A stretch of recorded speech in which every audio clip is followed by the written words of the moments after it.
उद्धरितुं भवसागरे निपतितान् जीवा सदा दुःखितान् दद्रेयो प्रतिमां परवशश्च तन्निमूर्तिपरां कैवल्याध्वनिनागदेव प्रवर पान्थकृतो येन स देवश्चक्रधर शरण्ये शरणो नान्तं निशं पातु मां श्री दत्तात्रेय महाराज की। पूर्ण परब्रह्म अवतार अमोघदर्शी चिरायु चतुर्युग में निवास करने वाले भगवान श्री दत्तात्रेय महाराज जी के अवतार उत्सव के निमित्त व्याख्यान माला प्रतियोगिता के निमित्त हम सब यहाँ पर एकीभूत हुए हैं। तो व्याख्यान माला को की प्रस्तावना क्या है 5 मिनट के अंदर ही मैं आपको यहाँ पर बतलाऊंगा।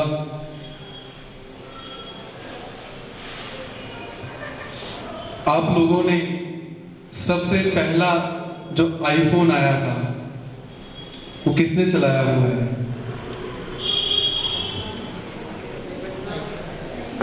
छोटा सा था, ब्लैक कलर का।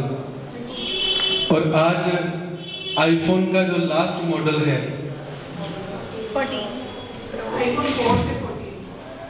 4 से 14 प्रो मैक्स। यदि आप सूक्ष्म दृष्टि से देखेंगे, आपने बोला ये दत्तात्रेय महाराज इस आईफोन तक कैसे पहुंच गए, तो जब पहला आईफोन बना था लोग उसे पसंद करते थे और बहुत क्रेज था। आज के बड़े आईफोन में लोगों का क्रेज कम हो चुका है, कारण कि समय के अनुसार जैसी तब्दीलियां करनी चाहिए थी आईफोन भी नहीं कर पाया। अर्थात परिवर्तन ही संसार का नियम है। जब हम इस नियम को छोड़ते हैं तो हम पतन की तरफ चले जाते हैं। तो आज का समय भगवान श्री दत्तात्रेय महाराज जी और भगवान श्री चक्रधर स्वामी जी हमें कहते हैं कि व्यवस्था के अनुसार अपने धर्म को आगे बढ़ाना चाहिए। तो जो हमारे देश के धर्म के संप्रदाय के जो बच्चे हैं, ये हमारे आने वाले भविष्य कहलाते हैं। तो यदि हम अपने भविष्यों को अच्छे संस्कार प्रदान करेंगे तो हमारा भविष्य सुखद होगा। तो हमारे जय कृष्ण संप्रदाय के जो छोटे बच्चे हैं, जो तरुण वर्ग है, उनके अंदर उत्साह पैदा हो, उनको चेतना प्राप्त हो, इसीलिए यहाँ पर व्याख्यान माला का आयोजन किया गया है। क्योंकि आज से पहले आप लोग क्या देखते थे कि गुरुजी बोल रहे हैं, लेकिन आज गुरुजी के शिष्य बोलेंगे। तो हम प्रस्तावना के रूप में मैं आपको यहाँ पर यही बतलाता हूँ कि जब हम जड़ को पक्का कर देते हैं तो पेड़ अपने आप पक्का हो जाता है। तो ये सारे के सारे बच्चे जो आज अभी आपके समक्ष भगवान जी की दिव्य लीलाओं को आकर गायन करेंगे, बोलेंगे, ये हमारे धर्म की जड़ें हैं।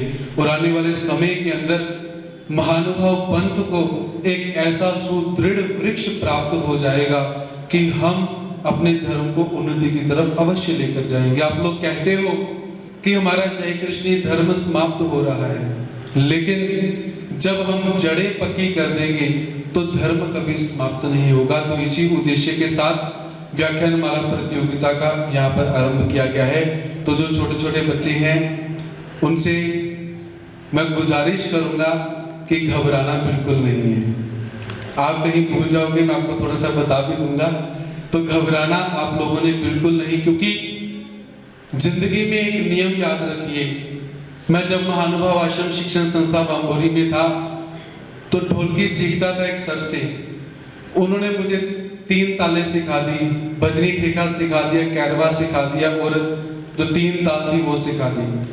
अब ढोलकी बजाते हुए मुझे बहुत शर्म आती थी, मैं कभी किसी के साथ ढोलकी नहीं बजाता था। 3 ताले सीख ली। तो वो जो सर थे वो मुझे कहते कि आपने 3 ताले सीख ली है, आप अच्छी बजाते हो, फिर बजाते क्यों नहीं हो? मैंने कहा मुझे बहुत अजीब सा लगता है। तो वो जो सर थे महाराष्ट्र के, उन्होंने कहा कि मैं कल जाकिर हुसैन के साथ तबला बजा कर आया हूँ।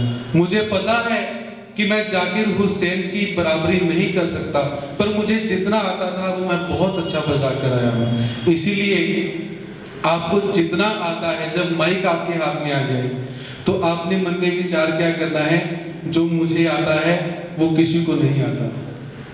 इस कॉन्फिडेंस के साथ आपने अपना वक्तव्य रखना है, चाहे वो चीज़ किसने बोल दी है, क्योंकि प्रत्येक व्यक्ति की भाषा शैली, बॉडी लैंग्वेज और प्रत्येक व्यक्ति की पर्सनैलिटी अलग अलग है। एक बात को हमारे भारत के प्रधानमंत्री नरेंद्र मोदी कहते हैं, उसी बात को राहुल गांधी जी भी कहते हैं, तो उसमें भेद रहता है। तो सभी आने वाले वक्ताओं के उत्साह के लिए उनको शुभाशीर्वाद। अपनी अपनी जो लीलाएं आपने तैयार की हैं, अच्छी तरह से भगवान जी को नमस्कार करते हुए अपनी अपनी लीलाओं को आप बोलेंगे। जय श्री